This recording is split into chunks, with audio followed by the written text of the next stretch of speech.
नमस्कार, मैं मेघा हिंदुस्तानी स्वागत करती हूँ आपका माटी के लाल पर। इंडिया टुडे का एक एंकर है राहुल कंवल। हाँ, वही राहुल कंवल जो प्रधानमंत्री नरेंद्र मोदी से सवाल पूछते टाइम कहते हैं कोई सवाल और उसको लेकर सुधीर चौधरी जब अपना सवाल पूछते हैं तो जब मोदी जी कह देते हैं कौन राहुल, तो सबसे ज्यादा ठाके मारकर यही राहुल कंवल हंसते हैं।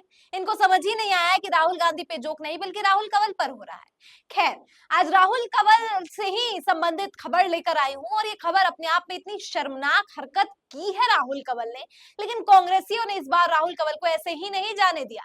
मामला यहाँ तक पहुंच गया है कि सीईओ आज तक इंडिया टुडे के जो हैं उनके पास भी ये मामला पहुंच गया है और अब खबर आ रही है कि राहुल कंवल की नौकरी को खतरा सता रहा है। आखिर ऐसी कौन सी शर्मनाक हरकत राहुल कंवल ने की है जिसे लेकर एक बार फिर से गोदी मीडिया का भांडा फूट गया है और कांग्रेसियों ने घेरा है।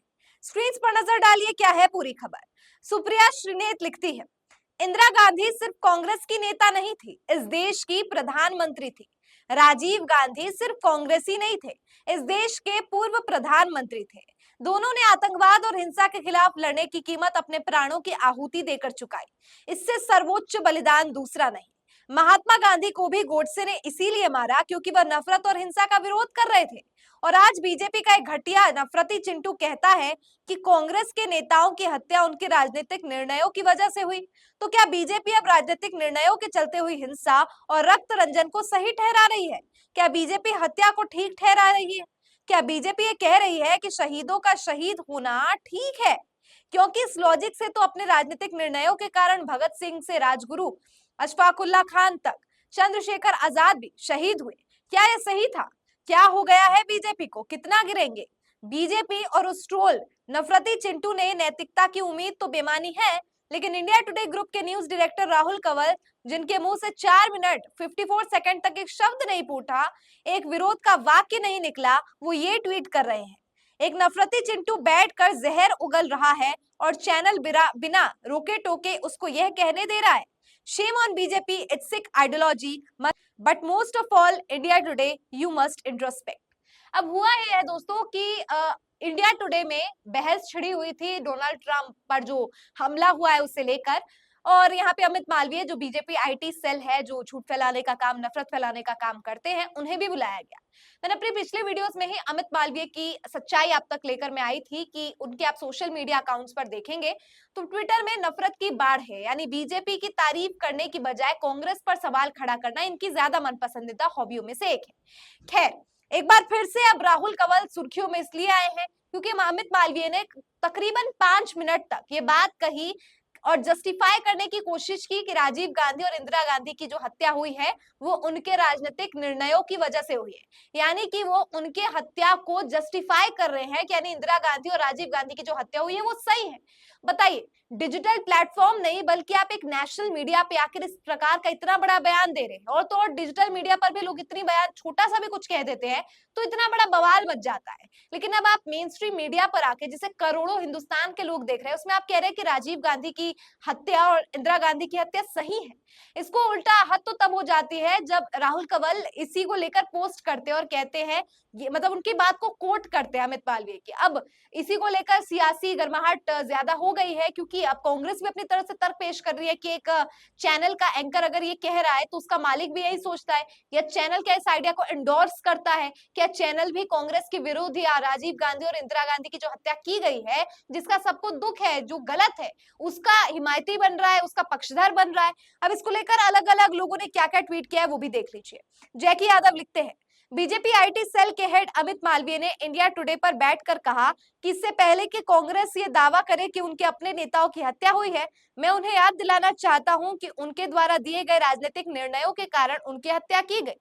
राहुल कंवल उस प्रोग्राम को होस्ट कर रहे थे, मगर उन्होंने अमित मालवीय की इस बात पर जरा भी उन्हें नहीं टोका, और ऊपर से उन्होंने यही शब्द लिखकर उस वीडियो के साथ अपने एक्स अकाउंट पर भी पोस्ट कर डाला, हाय रे पत्रकारिता। यानी आप ये पत्रकारिता की हत्या हो गई है, किस तरीके से पत्रकारों के मुंह पर जबान तक नहीं होती है, वो बीजेपी के आईटी सेल के लोग या बीजेपी के स्पोक्स पर्सन कुछ भी बोल के चले जाते हैं लेकिन इनके मुंह से एक शब्द तक नहीं फूटता।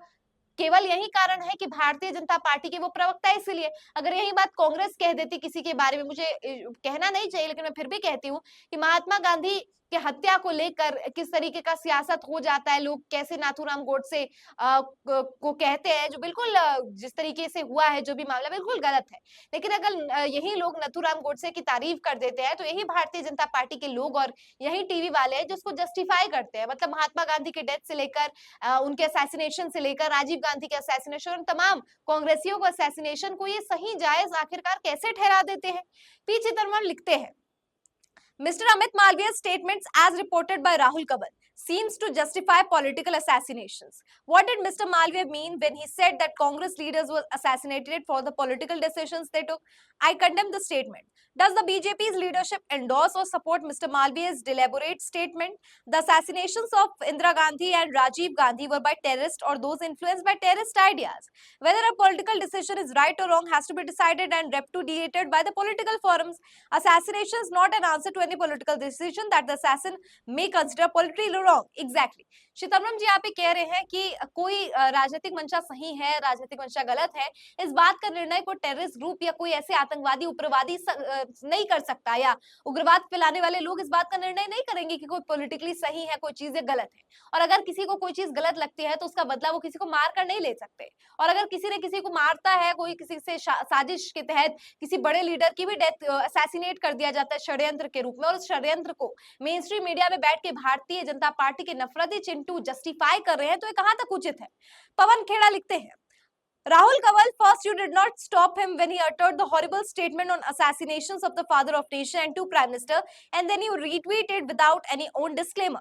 Does India Today endorse this opinion? Does Arun Puri agree with this comment? यानी राहुल कंवल ने जो बात कही है उसे लेकर पवन खेड़ा ने भी आपत्ति जताई और कहा है कि इस तरीके की भाषा का प्रयोग करने के लिए आपने अमित मालवीय को पहले टोका नहीं, और जब अमित मालवीय ने अपनी बात कही तो आप बिल्कुल चुपचाप सुनते रहे और बाद में अपने सोशल मीडिया पर आप उन्हीं के आइडिया को एंडोर्स कर रहे हैं। तो ऐसा सवाल सिर्फ राहुल कंवल पर नहीं बल्कि इंडिया टुडे ग्रुप पर भी है कि आपका एक एंकर इस प्रकार से किसी राजनीतिक पार्टी के बोले गए गलत बयान का समर्थन कर रहा है, तो क्या आपका चैनल भी इस तरीके का समर्थन करता है।